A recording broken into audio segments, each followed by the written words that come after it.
안녕하세요. 오늘 저희가 함께 살펴볼 이야기는요. 태국의 한 유튜브 채널에서 소개된 내용인데요. 새로 승려가 되신 분들이 겪었다는 좀 오싹한 경험담 두 가지입니다.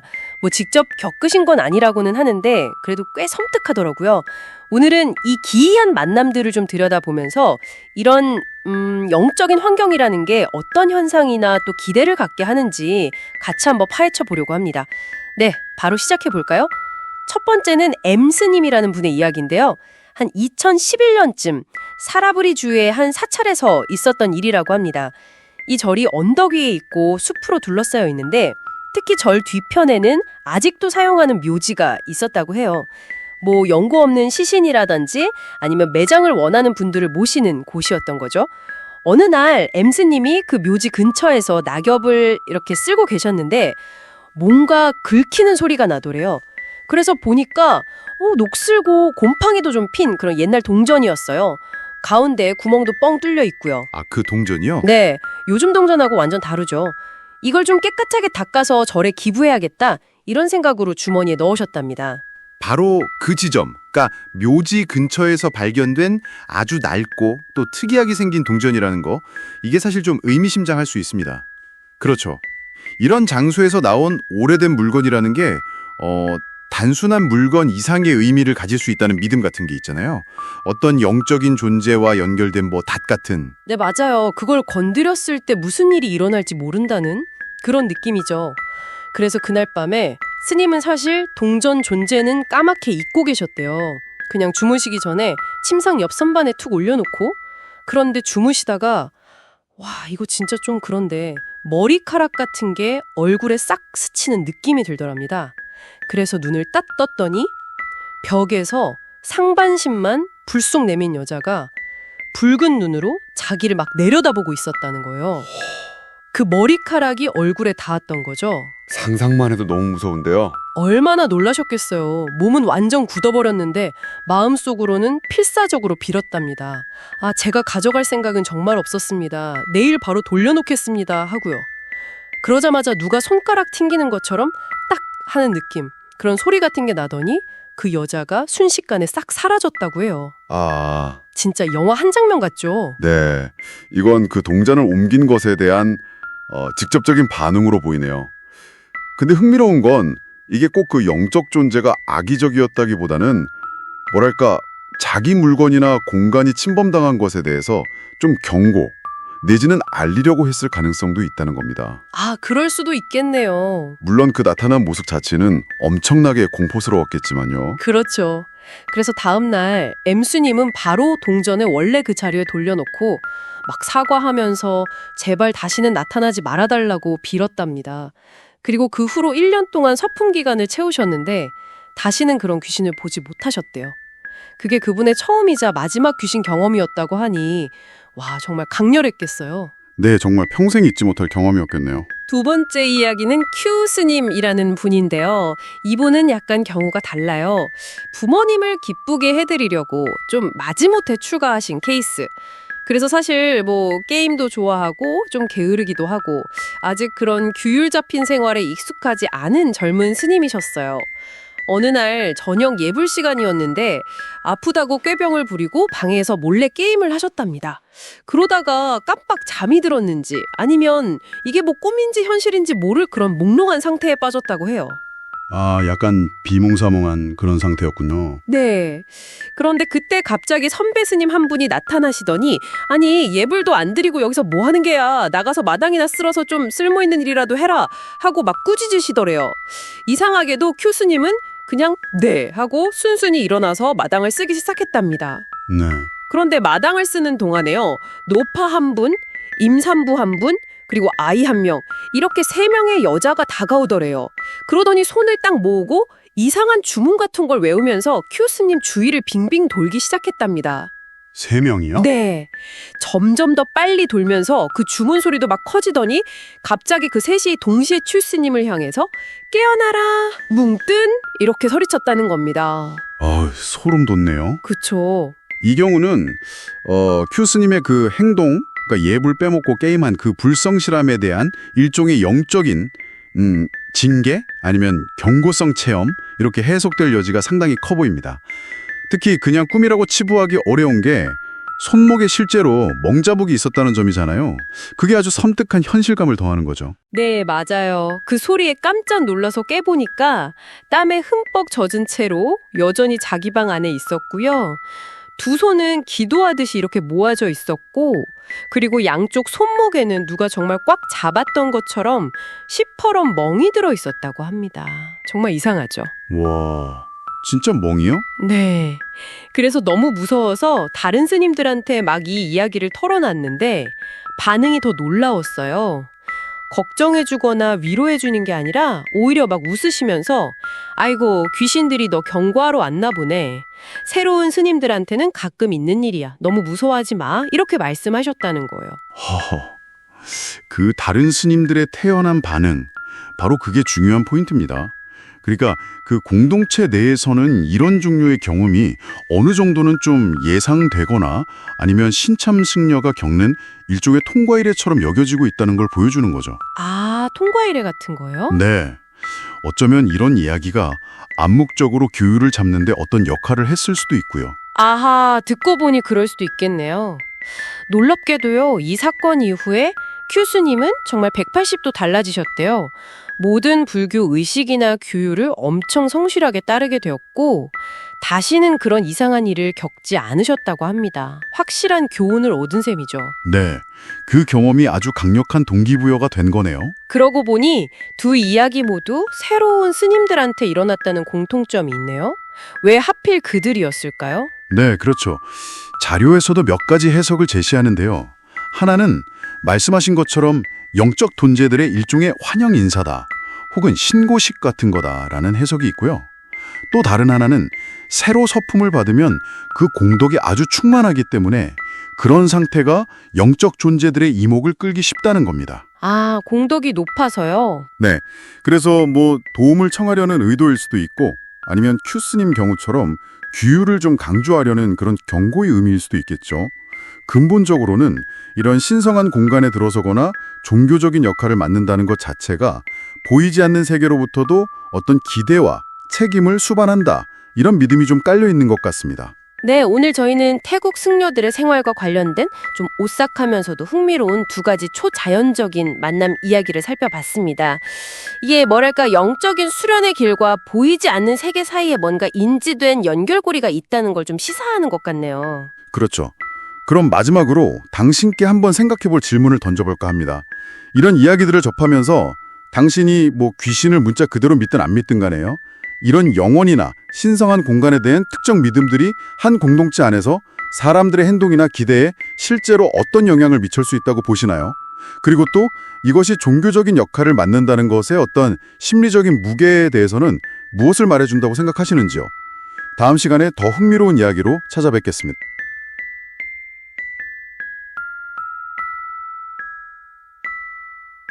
오늘 저희가 좀 자세히 들여다볼 이야기는요, 태국의 한 라디오 쇼 내 어떤 청취자분이 보내주신 사연입니다.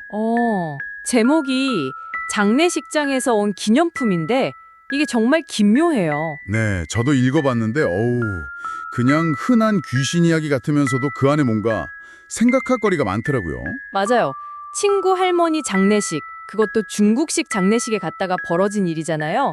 뭔가 예상치 못한 걸 집으로 가져오게 되면서 시작되는데 네, 이게 보면 전통적인 어떤 의식이나 또 무심코 툭 던진 말 한마디, 그리고 좀 악의적인 장난 같은 게 어떻게 진짜 섬뜩한 결과로 이어질 수 있는지 그런 걸 보여주는 사례 같아요.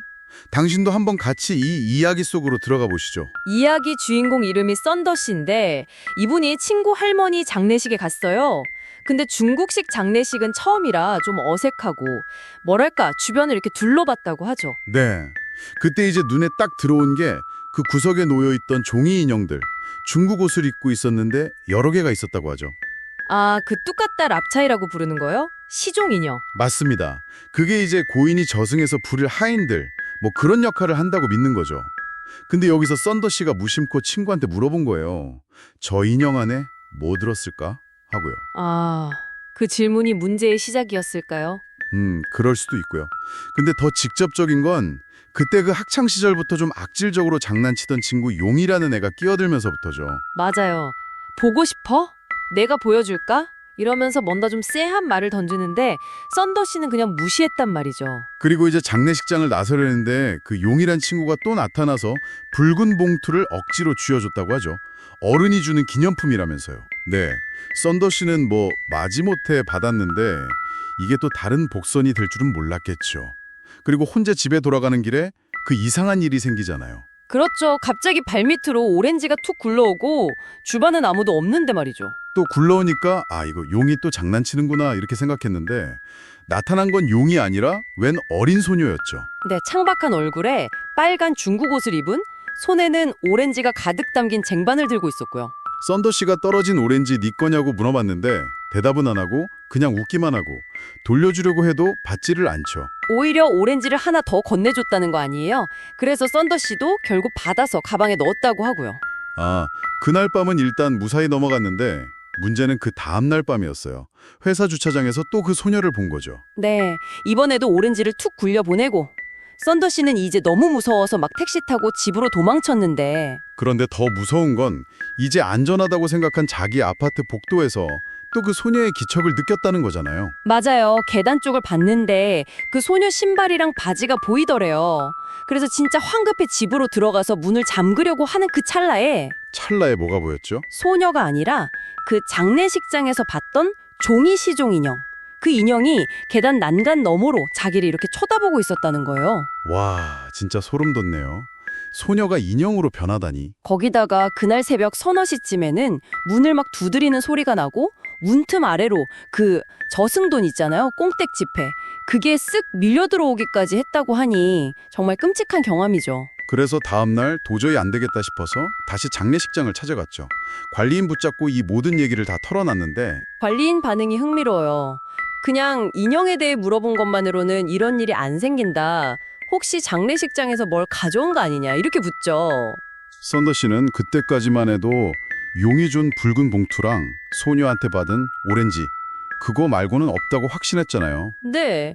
그런데 혹시나 해서 가방을 뒤져봤는데 소녀한테 받았던 그 진짜 오렌지가 온데간데 없어진 거예요? 아, 정말 이상하네요. 그럼 가방 안에는 뭐가 있었던 거죠? 그건 잠시 후에 밝혀지는데 일단 너무 괴로워서 근처 사당 화전일에 갔는데 거기서 또 그 소녀를 만난 거죠. 이번엔 소녀가 속삭였다면서요? 돌려줘 라고. 네, 썬더 씨는 이제 분노랑 공포가 막 뒤섞여서 가방을 바닥에 던져버렸는데 내용물이 쏟아졌고 소녀는 바닥에 떨어진 것 중에 그 붉은 봉투를 집어들더래요. 아, 그 용이 줬던 봉투. 바로 그 순간 봉투 안에서 뭔가 툭 떨어졌는데 구겨진 종이 오렌지였던 겁니다. 세상에. 그럼 용이 장난으로 인형한테 바친 그 종이 오렌지를 훔쳐서 봉투에 넣어줬다는 거네요. 그렇죠. 그러니까 그 소녀 혹은 그 인형에 깃든 영우는 자기 재물, 그 종이 오렌지를 돌려받으러 썬더 씨를 계속 쫓아다녔던 거예요. 소녀는 그걸 딱 집어서 회수하고는 사라졌고요. 와, 정말 기가 막힌 반전이네요. 그 종이 오렌지 하나 때문에 그 후로는 귀신 들림 같은 게 완전히 멈췄다고 하죠. 네, 완전히요. 썬더 씨는 나중에 중국 풍습에 대해 좀 알아보니까 그 시종 인형에 이름을 붙여주면 진짜 영혼이 깃들 수도 있고 또 재물이 없어지거나 훼손되면 그 영혼이 꼭 되찾으러 온다는 그런 믿음이 있다는 걸 알게 됐다고 해요. 결국 썬더 씨는 어떻게 보면 친구의 진짜 악의적인 장난에 휘말린 피해자였던 셈이네요. 맞아요. 뭐 무심코 한 질문이 빌미가 됐을 순 있지만 근본적인 원인은 그 용이라는 친구가 남의 믿음이나 의뢰가 담긴 물건을 함부로 대한 그 행동이 있었던 거죠. 정말 오싹하면서도 많은 생각을 하게 하는 이야기였습니다. 그냥 괴담으로만 치부할 게 아니라 그 안에 담긴 문화적인 맥락이나 또 사람의 행동이 어떤 결과를 낳는지 그런 걸 보여주는 것 같아요. 당신은 이 이야기를 들으면서 어떤 점이 가장 기억에 남으셨어요? 저는 그 마지막 부분이 좀 인상 깊었어요. 썬더 씨가 나중에 허공에 대고 야, 훔쳐간 건 용이니까 그놈한테나 가라! 이렇게 소리쳤다는 거요. 아, 맞다. 그런 내용이 있었죠. 네, 과연 그 외침이 효과가 있었을지, 그 짓궂은 장난을 친 친구 용에게는 그 후에 뭐 어떤 일이 있었을지, 어땠을지는 글쎄요, 그냥 상상에 맡기는 편이 더 오싹한 여운을 남기는 것 같기도 하고요. 청취자 여러분 안녕하세요. 오늘 저희가 좀 깊이 파고들 이야기는요. 태국 유튜브 채널 더 고스트 레이디오에 소개된 화장대 귀신 사연입니다. 아, 그거 저도 봤어요. 그 대만 유학생 젠 씨 이야기 맞죠? 한 13년 전쯤이라고 했던 것 같은데. 네, 맞습니다. 타이페이에서 겪었던 아주 오싹한 경험담인데 오늘은 이 중고 물건에 얽힌 기이한 개인적 체험. 이게 왜 이렇게 강렬하게 다가오는지 한번 같이 따라가 보려고 합니다. 네, 흥미롭네요. 시작해 보시죠. 이야기는 뭐 평범하게 시작해요. 젠 씨랑 룸메이트 킴 씨가 타이페이 한 기숙사에 살고 있었는데 어느 날 지진이 나서 화장대가 그만 부서져 버린 거죠. 지진 때문에. 네. 그래서 새 화장대가 필요했고 기숙사 건너편에 중고 상점 거리가 있었대요. 거기서 좀 저렴한 중국 고가구 스타일 화장대를 발견한 거예요. 가격이 얼마였죠? 대만 돈으로 $800? 그러니까 우리 돈으로 한 3만 원 조금 넘는. 나중에 되팔 생각으로 일단 샀다고 하더라고요. 예. 주인은 뭐 본토에서 수입된 거라고 했고요. 바로 그 부분. 중고품 그리고 중국 본토에서 왔다는 점. 이게 어떻게 보면 흔한 상황인데 그 물건의 출처를 모른다는 점. 특히 좀 낯선 곳에서 왔다는 게 처음부터 불안감을 딱 깔고 가는 요소 같아요. 네, 그렇죠. 아니나 다를까 화장대 들여놓고 바로 다음날 밤부터 이상한 일이 생겨요. 킴 씨가 누가 노크하는 소리를 들었다는 거예요. 노크 소리요? 밤에요? 네. 그리고 셋째 날 밤에는 더 심해져서 노크 소리가 더 또렷해지고 심지어 거울 안쪽에서 손이 쓱 나타나서 거울을 두드리더래요. 거울 안에서요? 와, 이건 진짜. 네, 킴 씨는 완전히 겁에 질려서 그날 밤새 이불 뒤집어 쓰고 그 노크 소리를 들었답니다. 거울이라는 게 참 여러 문화권에서 이 거울을 다른 차원의 통로나 뭐 영혼을 비추거나 가두는 그런 물건으로 보잖아요. 근데 그게 매일 내 얼굴 보는 화장대 거울이다? 이건 정말 일상적인 공간을 순식간에 공포의 장소로 만들어버리는 거죠. 정말 그렇죠. 그래서 킴 씨가 젠 씨한테 이야기하고 그 뒤로는 둘 다 그 거울을 안 쓰기로 했대요. 천으로 덮어두고. 아, 덮어놨군요. 네, 그리고 근처 중국 사원에서 불경 같은 걸 얻어와서 외우기 시작했답니다. 그런데 며칠 뒤에 이번엔 킴 씨가 한밤중에 이상한 소리에 잠을 깬 거예요. 또요? 이번엔 무슨 소리였는데요? 동전 굴리는 소리요. 짤그랑거리는 소리. 그래서 무심코 거울 쪽을 봤는데 네. 거울 안에서 그 형체가 나타났다는 거예요.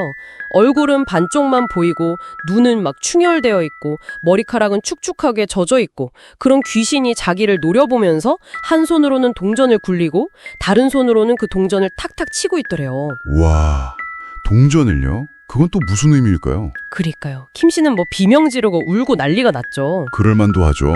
정말 끔찍했겠네요. 자, 그런데 여기서 이야기가 좀 흥미로워져요. 친구가 그렇게 극심한 공포를 겪는 걸 봤는데도 젠 씨는 원래 기독교인이었거든요. 아, 종교가 달랐군요. 네, 그래서 직접 확인해봐야겠다고 결심한 거예요. 다른 친구들 몇 명이랑 같이 그 방에서 자기로 하고 잠들기 전에 기도를 했답니다. 오, 용감하네요. 나라면 못했을 것 같은데. 그렇죠. 그런데 그날 밤 젠 씨도 똑같은 소리를 듣고 잠에서 깬 거예요. 동전 굴리는 소리. 젠 씨도요? 네. 그리고 거울을 봤는데 킴 씨가 묘사했던 거랑 똑같은 귀신이 있더래요. 반쪽 얼굴 귀신이. 근데 이번엔 젠 씨를 노려보면서 막 웃고 있더랍니다. 비웃듯이. 웃고 있었다고요? 아, 이건 더 소름 돋는데요? 젠 씨는 계속 기도를 했는데도 귀신은 웃음을 멈추지 않았고 그러다 얼마 후에 소리가 사라졌대요. 끝난 줄 알았는데 뭔가 더 있었나요? 네. 잠시 후에 이번엔 화장대를 드르륵 끄는 소리가 들리는 거예요. 그래서 다시 거울 쪽을 봤더니 이번엔 중국 전통 복장을 한 여자가 등을 돌리고 바닥에 앉아 있더래요. 등을 돌리고요? 네. 그러더니 갑자기 머리에서 비녀를 뽑아서 그걸로 자기 심장 부위를 막 미친 듯이 찌르면서 웃고 있더랍니다. 자기 심장을요? 비녀로. 네.